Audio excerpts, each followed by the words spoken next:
There should definitely be more literature, both fiction and nonfiction, that tells a story and gives symbols to give the story a deeper meaning. That is the novel that I will be reading a monologue from, and it is called The Phantom of the Opera.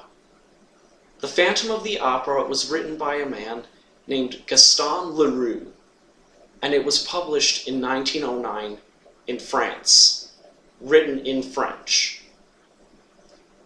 The monologue I will be reading is the Phantom speaking to his arch nemesis. I am dying of love. That is how it is. I loved her so, and I still love her, Daroga. And I am dying of love for her. I tell you, if you knew how beautiful she was when she let me kiss her, alive. It was the first time, Daroga, the first time I ever kissed a woman. Yes, alive. I kissed her alive. And she looked as beautiful as if she had been dead. I kissed her just like that, on her forehead, and she did not draw back her forehead from my lips. Oh, she is a good girl. She is a good, honest girl, and she saved your life, Daroga, at a moment when I would not have given 2 pence for your Persian skin. As a matter of fact, nobody bothered about you. Why were you there with that little chap? You would have died as well as he. My word, how she entreated me for her little chap. But I told her that, as she had turned the scorpion, she had, through that very fact, and of her own free will, become engaged to me, and that she did not need to have 2 men engaged to her, which was true enough. As for you, you did not exist. You had ceased to exist, I tell you, and you were going to die with the other. Only mark me, Daroga, when you were yelling like the devil because of the water, Christine came to me with her beautiful blue eyes wide open, and swore to me, as she hoped to be saved, that she consented to be my living wife. Until then, in the depths of her eyes, Daroga, I had always seen my dead wife.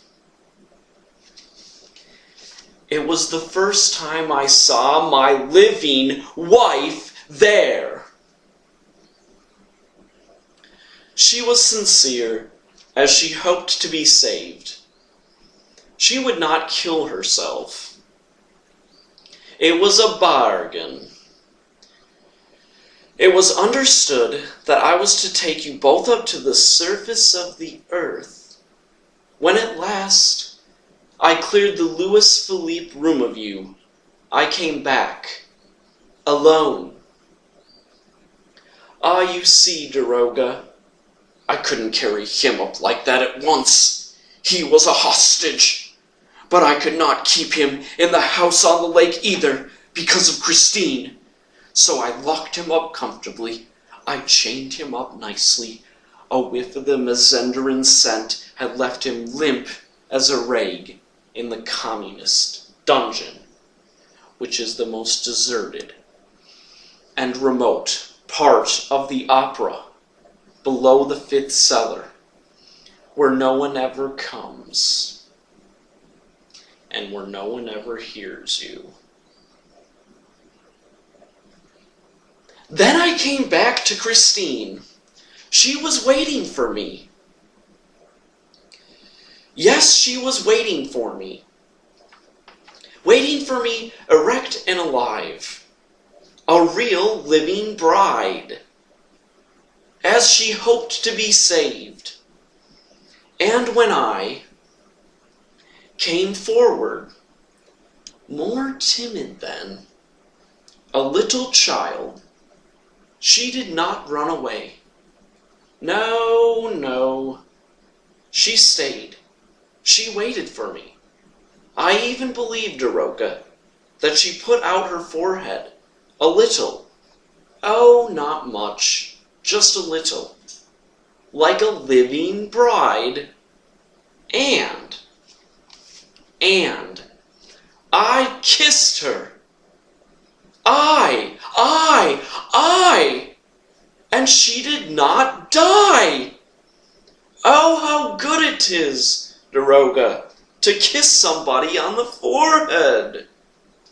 You can't tell, but my mother, Doroga, my poor unhappy mother, would never let me kiss her. She used to run away and throw me my mask. Nor any other woman, ever. Ah, you can understand my happiness was so great. I cried, and I fell at her feet, crying, and I kissed her feet, her little feet, crying. You're crying too, Doroga, and she cried also. The angel cried. Yes, Doroga, I felt her tears flow on my forehead. On mine.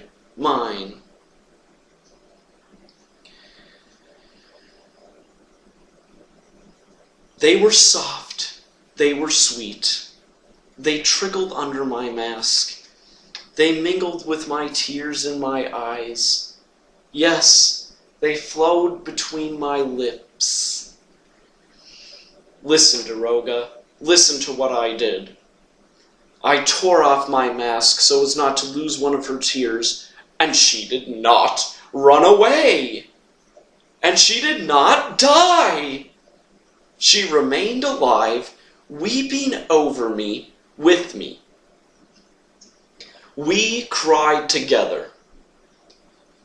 I have tasted all the happiness the world can offer. Listen, Doroga, listen to this. While I was at her feet, I heard her say, "Poor, unhappy Eric." And she took my hand. I had become no more, you know, than a poor dog ready to die for her. I mean it, Doroga. I held in my hand a ring, a plain gold ring, which I had given her, which she had lost, and which I had found again. A wedding ring, you know. I slipped it into her little hand and said, "There, take it for you and him. It shall be my wedding present, a present from your poor, unhappy Eric. I know you love the boy. Don't cry any more." She asked me in a very soft voice what I meant. Then I made her understand that where she was concerned, I was only a poor dog ready to die for her, but that she could marry the young man when she pleased, because she had cried with me and mingled her tears with mine.